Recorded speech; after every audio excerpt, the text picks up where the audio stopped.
song's called Go Now, and when I watched the movie, I had really no idea what part I would play in the music. When I watched it, so I had no agenda, I just kind of was enjoying it as a film, and I loved it so much. Not just because he's sitting next to me, because I actually really did.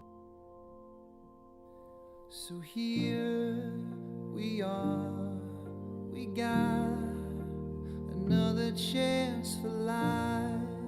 It's what you want, I can see it in your eyes. When he saw the film and his response to it was so encouraging, I just sort of shouted down the phone, if there's anything you want to do, if there's that final song needs some work, if you would sing it, it would really help our movie. So. And look at you with your happy ending. Yeah. Look at you with your happy ending finally. It's all worked out 3 well, movies. Yeah. I'm so proud you had a happy ending. Look at you. Finally. Out of time, just face ahead, no going back now.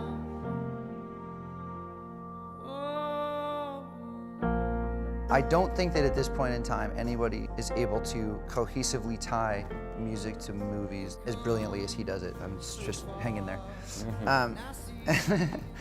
You don't just break out into song for no reason. There's always some actual reality-based reason why music plays a vital role in the storytelling.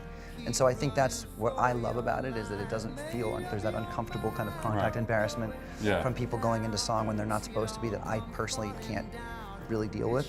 And so because I was able to love what he did, because I thought that he was so great at maneuvering around all those things, he's the best in the business at doing that, I think.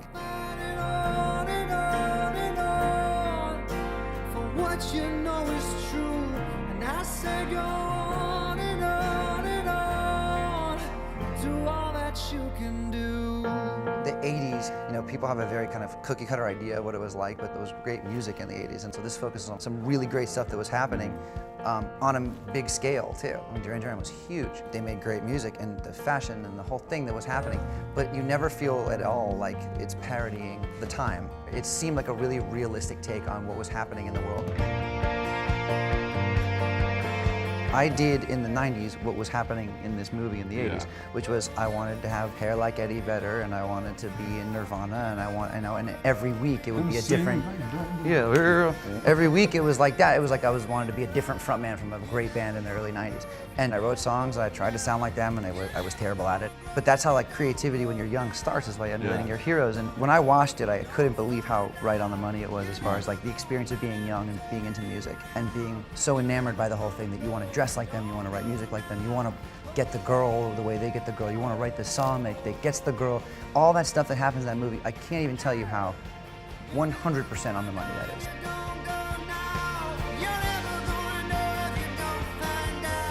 It's a fantastic movie. It's hard for me to say that this is my favorite movie of his, because I was in the last one, but it is. It's. I think that the dude just keeps making great movies and pisses me off because he's that talented. Because he's that prolific. We'll make another one together. Don't worry. We're gonna do it. We're gonna do it. We're gonna do it. We're gonna crush it.